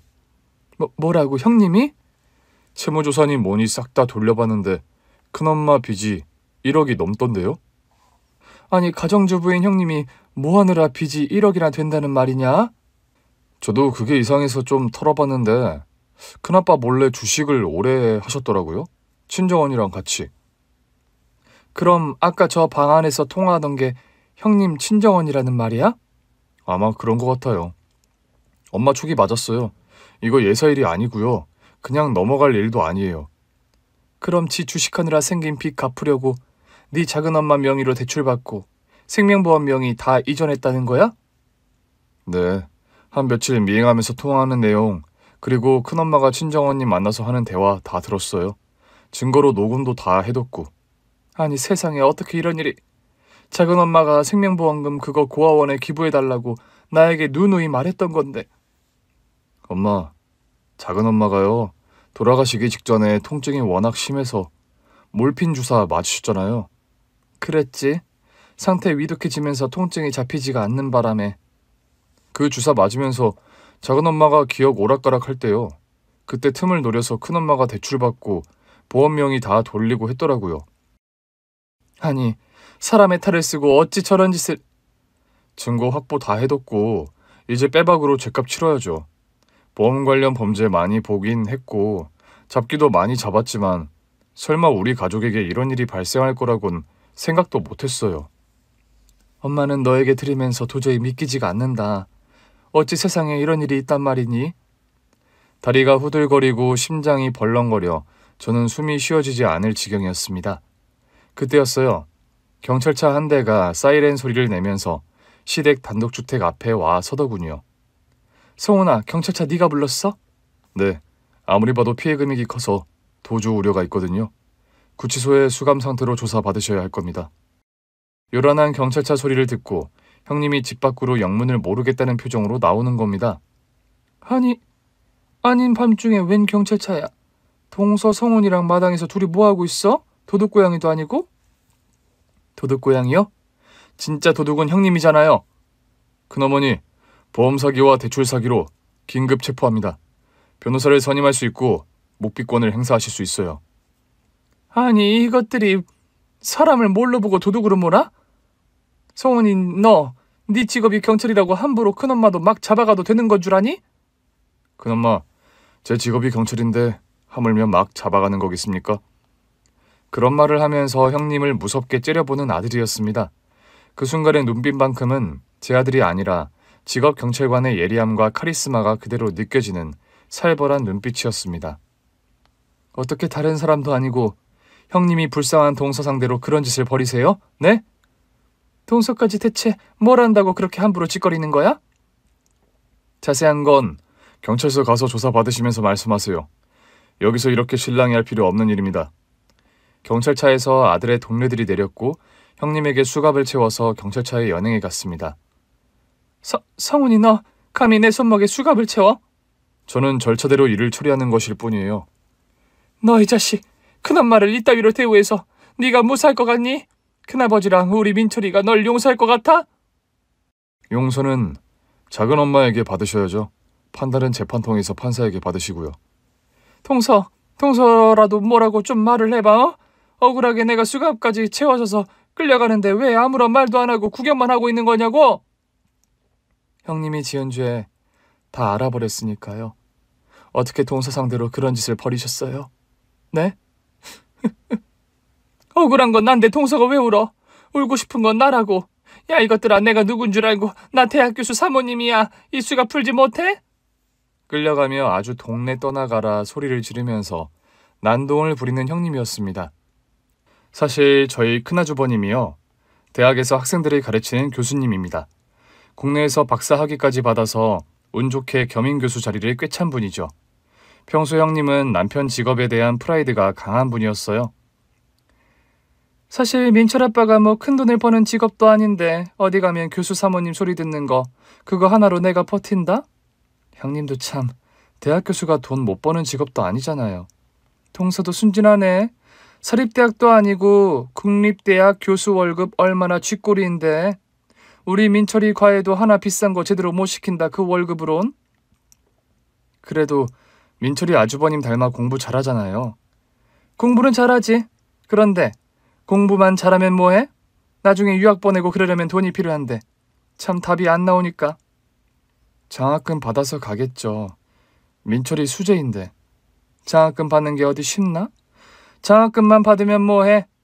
외국은 나가서 생활비가 또 수백 드는데 교수 사모님 모임 나가봐도 친정이나 시댁 부자 아니면 아주 궁색하기 이를 데 없는 짠순이들로 산다니까? 휴. 그런 말을 하면서 한숨을 쉬는 형님이었습니다. 저희 큰아주버님이 평생 공부만 한 분이라서 아주 좀 고지식하고 보수적인 분이에요. 그런 큰아주버님 몰래 친정언니와 주식 투자를 한 형님이었고 손실을 메꾼다고 알고 보니 빚이 1억이 넘는 상황이었습니다. 뭐? 빚이 1억? 당신 정신 나갔어? 처음엔 빚이 이렇게 늘 줄 모르고 시작한 일이에요. 돈 1,000만 원 빚 생겼을 때 나에게 얘기했어야지. 당신에게 얘기했으면 뭐가 달라졌을까? 100만 원 빚만 생겨도 난리 떠는 사람인데 아마 1,000만 원 빚 얘기했으면 노발대발 했을 거면서요? 그걸 말이라고 해? 내가 생활비를 안 갖다 준 것도 아닌데 이런 큰일을 벌여? 당신 가져다 주는 생활비 그거 최저생계비밖에 안 됐어요. 민철이 과외도 시키고 나 운동이라도 하나 다니려다 보니까. 당신 운동 가는 헬스클럽 돈이나 쇼핑하는 것들 다 내 카드로 하라고 하잖아. 말만 하라고 하지 어디 요가라도 하나 끊을라 치면 가재미 눈 하면서요? 나도 잘한 거 하나 없지만 당신하고 사는 내내 내가 얼마나 숨이 막혔는지 알아요? 내가 돈 많이 못 갖다 줘서 이런 일이 벌였다는 거야? 나 사치하자고 빚난 거 아니에요. 우리 민철이 다른 애들처럼 고액과외도 좀 척척시키고 학원도 돈 생각 안 하고 척척 보내고 갱년기다 뭐다 여기저기 아픈데 필라테스라도 하나 마음대로 다니려고 그랬어요. 왜요? 뭘 잘했다고 큰소리야? 그런다고 다 죽어가는 재수씨 명의로 대출을 받아? 생명보험 명의 민철이 앞으로 돌리는 거 재수씨가 동의했어? 동의하니까 명의 이전했겠죠? 안 했으면 뭘 어찌 명의를 바꿔요? 당신이 한 짓이 어떤 짓인지 모르겠어? 내가 어떻게 커버칠 수도 없는 짓을 저질러 놓고 왜 그리 당당해? 그래요. 나 죽을 죄를 지었어요. 돈에 눈이 멀어서 죽어가는 동서를 이용해 대출받고 생명보험금 민철이 앞으로 돌렸어요. 죄값 받으면 될 거 아니에요? 궁지에 물려서인가 더 날카롭게 소리 지르며 악을 쓰는 형님이었습니다. 형님은 법의 심판을 받게 되었고 징역형의 중형을 선고받았습니다. 이 사건에 충격을 받은 큰아주버님은 조카 민철이를 데리고 이민을 결정하더군요. 형, 진짜 미국 가서 살려고요? 힘들게 교수 자리 얻어놓고 이게 뭐하는 짓이요? 내가 부자로는 못 살았어도 자존심 하나로 여태 살아왔다. 마누라가 돈 때문에 그리 스트레스 받는 줄 모른 내 잘못도 있지만 이제 모든 일을 돌이킬 수 없는 지경이 됐어. 그래서 미국을 간다는 말씀이세요? 교환교수 제의가 안 그래도 들어와서 민철이 데리고 미국 가서 살려고 한다. 재판이 진행되는 내내 큰아주버님과 형님은 극심한 갈등을 싸움을 벌였습니다. 그냥 단순하게 빚이 1억이면 내가 어떻게든 감당할 텐데 재수씨 대신 대출받은 것도 그렇고 보험금 명의 이전도 아무리 덮으려 해도 이건 선을 넘었어. 그럼 형수님이랑 결국 갈라서시는 거예요? 민철이를 위해서도 그게 옳은 선택 같아. 더 이상 믿음을 서로 잃어버려서 한 입을 덮고 사는 거 이제는 불가능하고. 재판 과정이 진행되면서 형님이 동서를 속였던 방식이 만천하에 드러났어요. 동서의 의사와 상관없이 동서가 통증에 몰려 몰핀에 취해 있을 때 의식이 비몽사몽간인 것을 악용해서 동서 명의로 대출을 받고 생명보험금까지 계획적으로 조카인 민철이 앞으로 명의를 이전한 것이 드러났습니다. 이런 사실들이 드러나자 큰아주버님은 심정적으로 충격을 크게 받았고 결국 협의 이혼을 결정하시더라고요. 돈 못 버는 남편 때문에 그런 일까지 벌였다고 하니 위자료는 내 능력 최대치로 넣었어. 교도소에서 나오면 앞으로는 다신 민철이에게 부끄러운 짓 하면서 살지 마. 그런 말을 남기고 형님과 이혼한 큰아주버님이었습니다. 형님이 교도소에서 형을 사는 동안 아주버님과 조카 민철이는 미국으로 떠났어요. 동서 앞으로 나온 생명보험금은 살아생전 동서가 원하는 대로 고아원에 기부를 결정했습니다. 저희 동서가요, 아이를 그렇게 좋아하던 사람입니다. 동서, 주중에 일하고 주말에 또 고아원 봉사 나가는 거 힘들지 않아? 형님, 저는 타고나길 엄마 체질인가 봐요. 엄마 체질? 그런 체질도 있어? 가게 일로 종일 시달리다가 딱 쓰러질 것 같다가도요, 고아원 가서 애들 웃음소리 들으면 사르르 피로가 풀리거든요. 참, 동서랑 많이 친해진 아이가 있다면서? 네, 준영이라고 8살짜리 남자인데요. 정말 귀엽고 말도 얼마나 잘하는지 몰라요. 그 애가 동서를 엄마처럼 아주 잘 따른다면서. 네, 동화책 읽어주는 수업을 하면서 처음 알게 됐는데 애가 아주 똘똘하고 속이 깊어요. 그리고요, 어찌된 일인지 준영이 그 아이요, 그 사람 얼굴을 많이 닮은 거 있죠? 뭐? 혹시 서방님 말하는 거야? 네, 처음 준영이라는 아이 봤을 때 눈길이 갔던 게 죽은 현석 씨를 너무 닮아서였어요. 그런 이유로 준영이라는 아이와 친해진 건 아니지만요. 동서, 입양하기로 한 마음 굳혀가는 거야? 네, 사실 제가 마음으로는 100번도 그 아이를 더 입양했는데 망설이게 된 게 아빠 자리가 없다는 거였어요. 서방님 안 계신 것 때문에? 네, 아무리 입양이라지만 입양되는 아이 입장에서는 양부모가 생기는 건데 엄마만 있고 아빠 자리가 없다면 그 아이 입장에서 과연 좋을까, 그런 생각이 들어서요. 동서도 참, 동서는 늘 너무 그렇게 남을 배려해서 문제다. 물론 아빠 자리, 엄마 자리 다 있으면 좋겠지만 그래도 고아원서 자라는 것보다는 훨씬 낫지 않아? 그럴까요? 제가 아이를 예뻐하고 엄마가 되고 싶다는 욕심에 영양도 안 되는데 엄마 역할 하겠다고 했다가 아이한테 피해라도 줄까 봐서요. 그런 말을 하면서 눈시울을 붉히는 동서였습니다. 그런 말이 어딨어, 동서. 내가 볼 때 동서는 정말 100점짜리 엄마가 될 사람인걸? 형님 보기엔 그래 보이세요, 제가? 그럼, 물론 서방님이 계셨다면 더 좋았겠지만 일찍 떠나버리셨는 걸 어째. 동서 혼자 외롭게 사느니 동서에게 아들이 생기면 훨씬 덜 외롭고 좋을 것 같은데 나는? 형님 말씀 들으니까 괜히 힘이 나네요. 저 한번 입양 절차 제대로 알아봐야겠어요. 동서는 그렇게 입양을 거의 결심하고 있던 차에 어느 날 갑자기 추장한 말기 판정을 받았던 겁니다. 동서가요, 원래 애견 미용샵을 운영했습니다. 그런데 미용샵에서 갑자기 급격한 복통을 호소하며 자리에서 쓰러진 동서였어요. 저는 그날 집에서 구운 쿠키를 동서에게 좀 가져다 준다고 가게에 들렀다가 쓰러진 동서를 발견했습니다. 동서 왜 그래? 정신 차려봐. 형님, 배가 죽을 것 같이 아파요. 얼굴이 파리하게 변해서 식은땀까지 흘리며 끙끙대는 동서였습니다. 당장 119 구급차를 불렀고 병원 응급실로 실려간 동서는 여러 가지 검사를 받았습니다. 췌장암 말기입니다. 뭐라고요?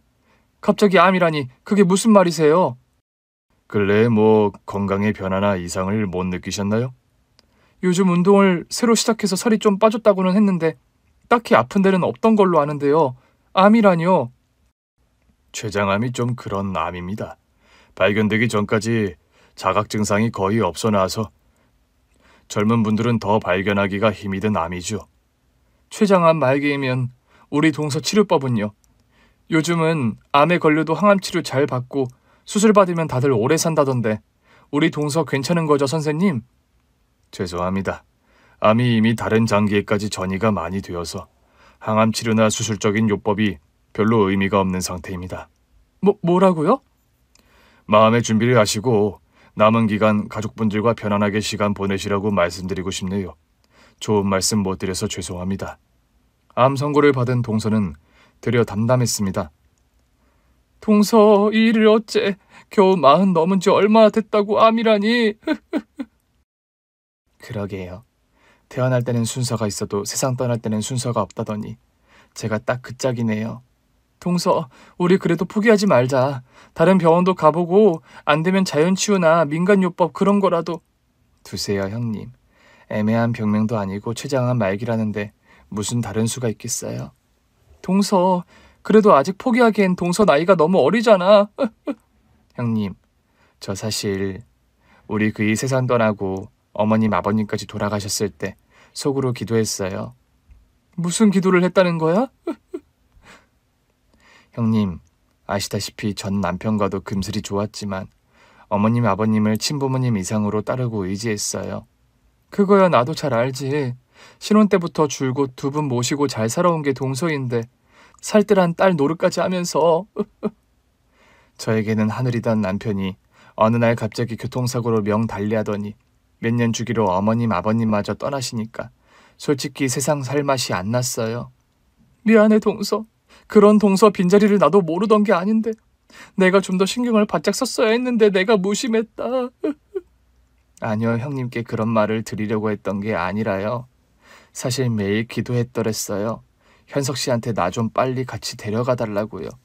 동서가 얼마나 힘들고 외로웠으면 그런 기도를 했겠어.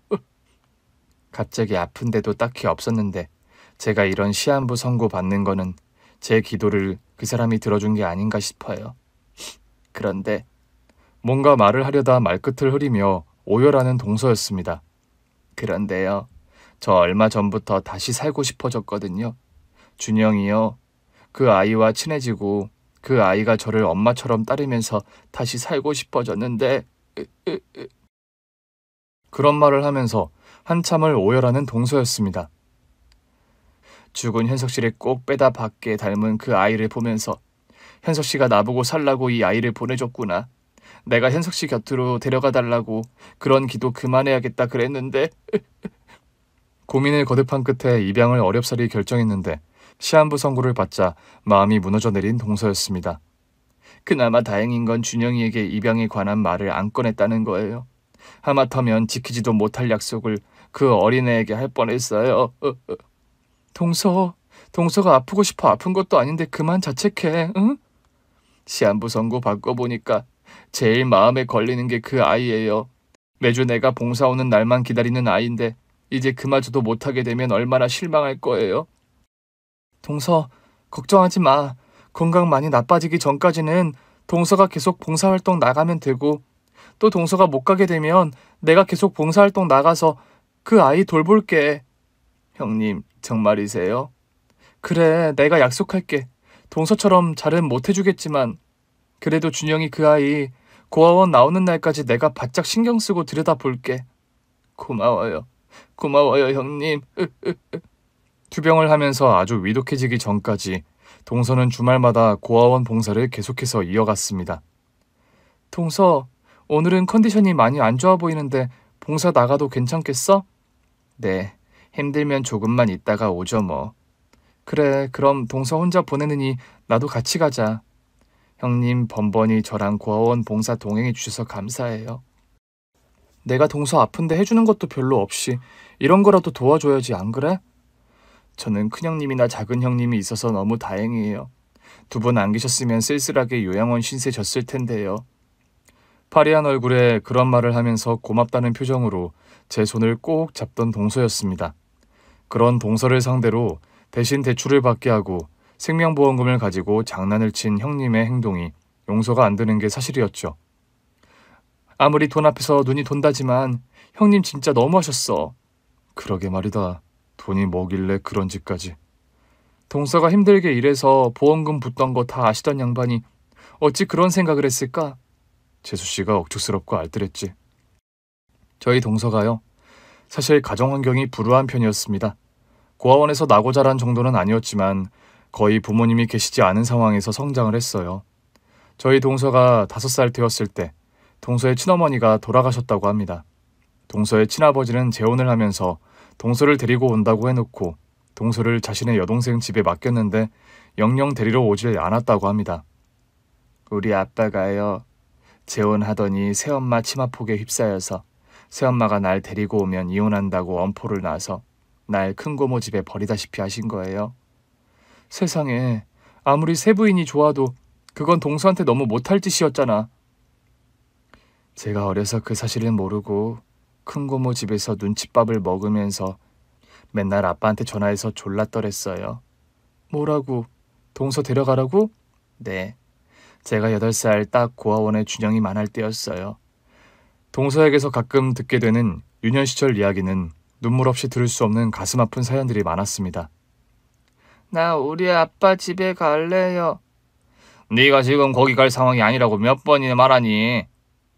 고모는 내가 고모 집에 사는 거 싫어하잖아요. 우리 아빠가 보내주는 돈 때문에 어쩔 수 없이 저 데리고 사는 거라고 하시는 거 다 들었어요. 아니, 어린 계집애가 누굴 닮아 이리 맹랑해? 나도 고모 집에서 사는 거 싫어요. 어린 동서는 고모네 집에서 눈칫밥 먹으며 사는 일에 질려서 하루는 무작정 아빠가 사는 집에를 찾아갔더랍니다.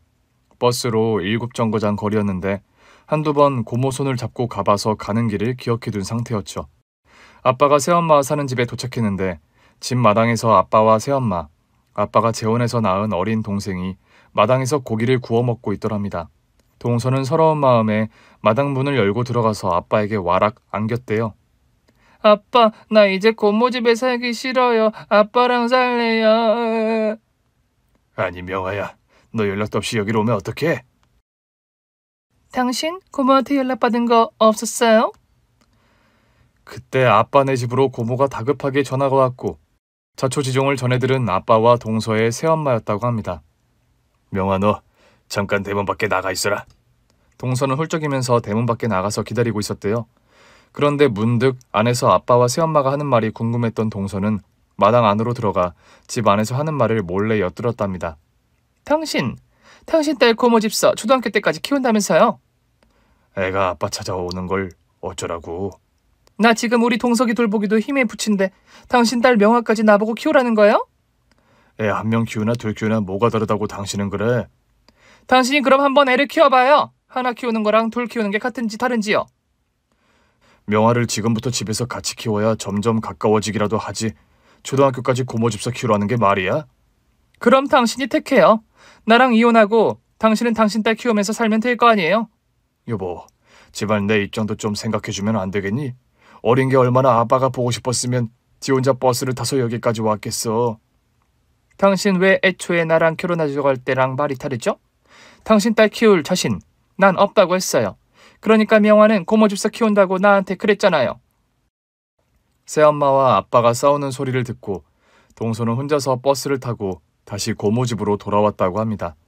그 후로 동서는 초등학교를 졸업할 때까지 고모 집에서 살았답니다. 그런데 중학교 들어갈 무렵 동서 친아버지는 심근경색으로 명을 달리하셨대요. 중학교에 가서 아빠와 살 거라는 믿음은 없었어요. 새엄마가 워낙 나를 싫어해서 아빠랑 한 집에 사는 건 애진작 포기했으니까. 아빠 돌아가시고 그래도 동서 충격이 컸겠다. 임종 직전에 절 불러서 미안하다고 우시면서 그랬어요. 아빠가 널 지켜주지 못해 미안했다고요. 동서는 그래서 뭐라고 그랬어? 어린 마음에 참 나를 고모 집에 내팽개친 아빠가 죽기보다 미웠는데 돌아가시며 하는 그 말씀이 너무 가슴 아파서 그냥 괜찮다고 말씀드렸어요. 고모 집에서도 살만했다고. 동서는 친아버지가 돌아가신 후 고모 집에서도 나와 중학교 때부터는 이모님 댁에서 생활을 했다고 합니다. 고모 집에서 살 때만큼 불화가 있는 건 아니었지만 또 이모 슬아의 아이들, 사촌들과 트러블이 있어서 영 편안하지 않은 사춘기 시절을 보낸 동서였죠. 이모랑 이모부는 저한테 그래도 잘해주시는 편이었는데 거기 사촌 언니 성격이 참 유별났어요. 내 물건 아무거나 집어가고 옷도 마음대로 가져가고. 그래서 자꾸 다퉜어? 처음엔 언니랑 투닥거리고 그랬는데 나중엔 제가 포기하게 되더라고요. 언니랑 진짜 크게 싸워서 쫓겨나면 갈 데 없는 처지였고 제 현실 파악한 후로는 그냥 무조건 양보하면서 살았어요. 동서는 성인이 되고 애견 미용사 자격증을 따면서 이모 집을 나와 독립했습니다. 옥탑방의 허름한 원룸이었지만 독립한 날의 해방감을 여태 잊지 못한다는 동서였어요.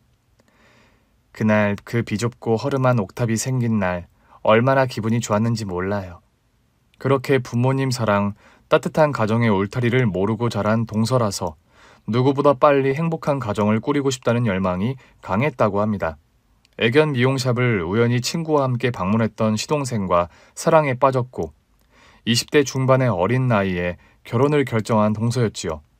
그렇게 시집온 동서는 시부모님의 사랑을 듬뿍 받았습니다.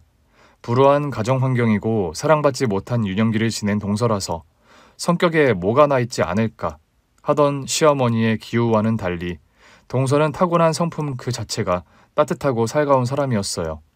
시부모님 역시 인품이 넉넉하신 분들이라 외롭게 자란 동서를 따뜻하게 품어주셨고 동서는 때로 형님과 제가 질투를 할 정도로 시부모님의 사랑을 독차지하며 문제없는 시집살이를 했습니다.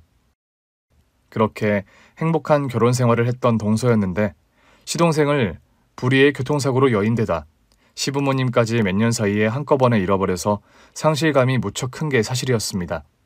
형님, 인생에서 꼭 제일로 원하는 건 하느님이 잘 안 주신다더니 제가 꼭 그런 것 같아요.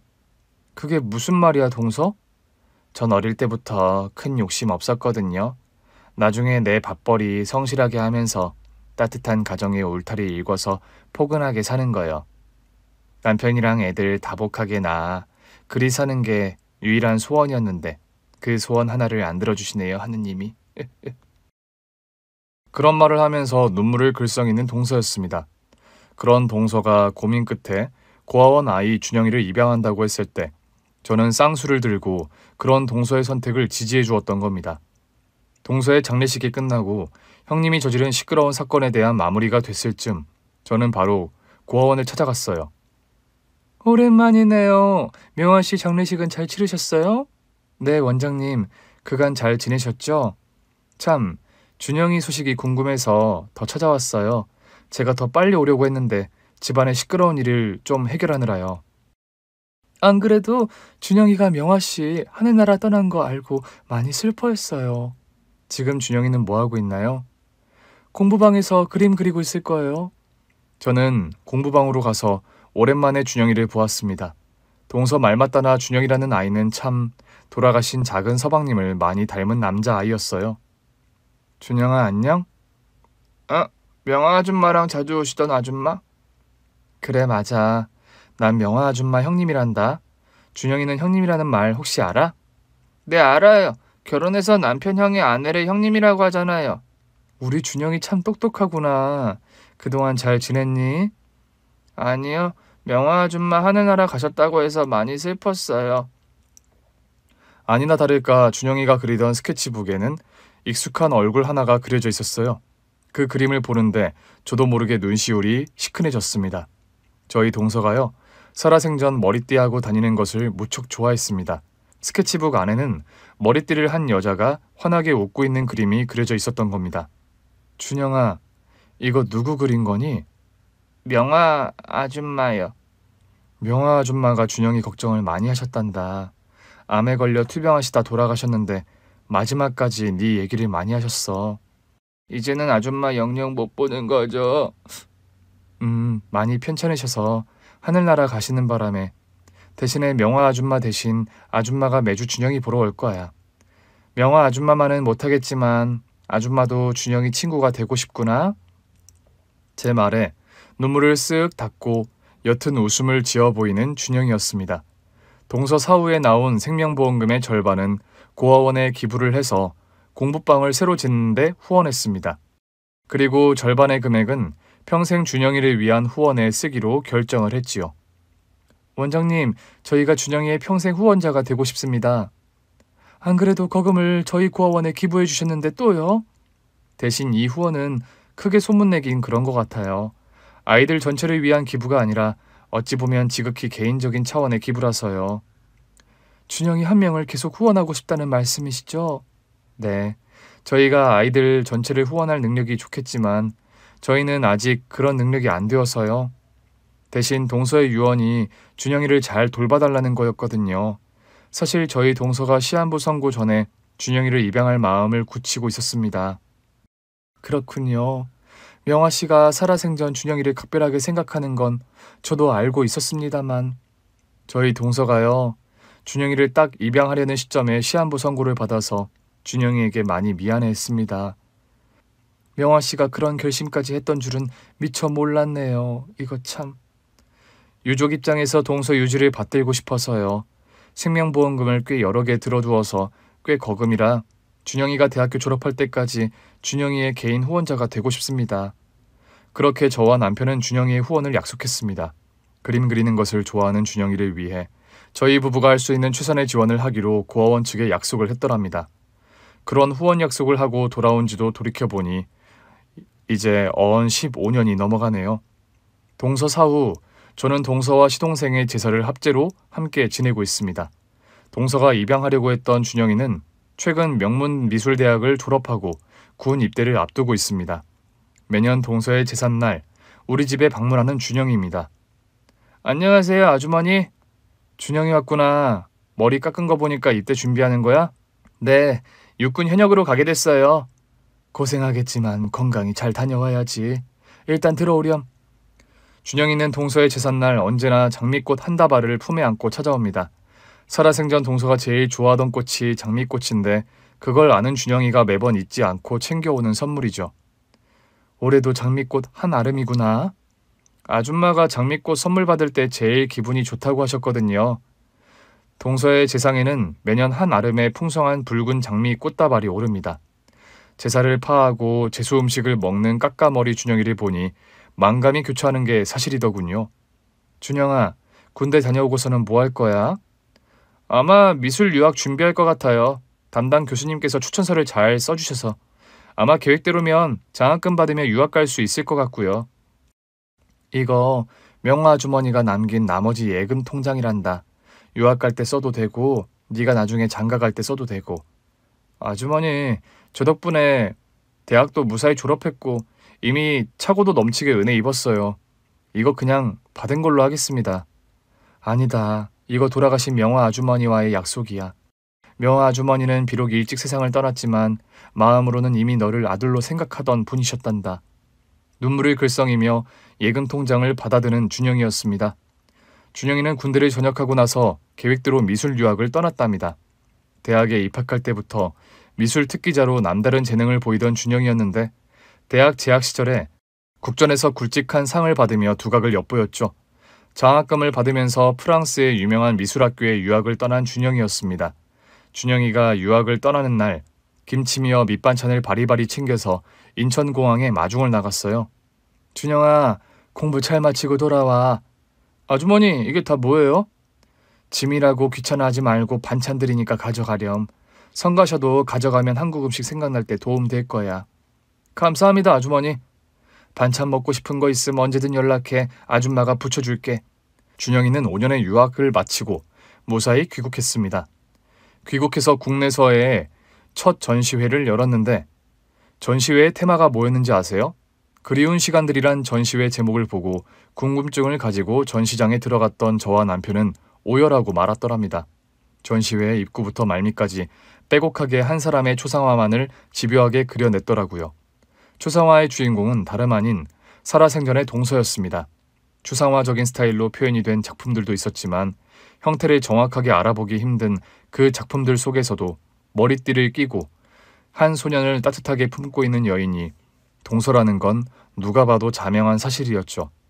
준영아, 그리운 시간들이 너에게는 명화 아줌마였니? 네, 저에게는 여전히 그리운 분이기도 하고요. 그런 말을 하는 준영이의 눈가가 붉게 물들어 있는 것을 저는 놓치지 않았더랍니다. 맨 마지막에 걸려있는 작품은 머리띠를 끼고 있는 동서 초상화였어요. 그리고 작품의 제목이 나의 엄마였답니다.